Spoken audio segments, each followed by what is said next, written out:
I went to the movies a lot with my best friend Dieter Hauer when we were kids. I grew up in a very small town. And there was nothing in the theater at one point, and there was just this movie, The Texas Chainsaw Massacre. And we thought, let's go see it. Well, movies were not as violent as they are today. There wasn't as much killing and things like this. Well, I have to be honest with you. When we left the theater, we were actually shaken up. The terrorizing that was done on the screen to emotionally get you to lean in. It's actually pretty tame today, but back then we had never seen anything like that. And when we left the theater, both Dieter and I agreed, "Whoa, what just happened? What just happened to us that we were shaken up?" Well, this is if you really investigate this group, it's well beyond Dr. Anthony Fauci.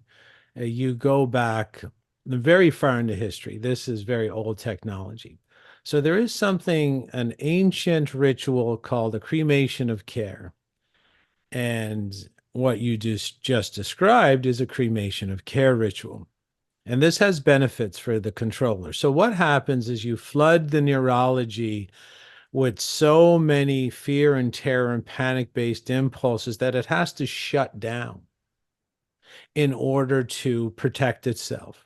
So you would have exited the theater without knowing. This is actually ancient black magic in books that are hundreds of years old. You exit the theater in modern day being sort of exposed to an old black magic ritual where your ability to care had to shut down for you to survive the trauma.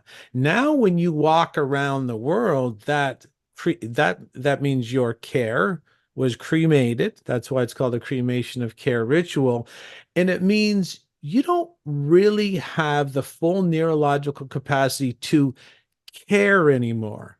So the big sort of advantage of completely traumatizing the public 24 hours a day is they lose their footing in regards to actually being human and caring about their life direction. Now, if I'm in the business of ruling you and I can trick you not to care about your own life, big advantage to me because I'm going to make your life miserable. And if you don't care how much, kind of crap you shovel down at ABC Dirt Factory, you don't care about your standard of living or your happiness factor, that really benefits me as the ruling group.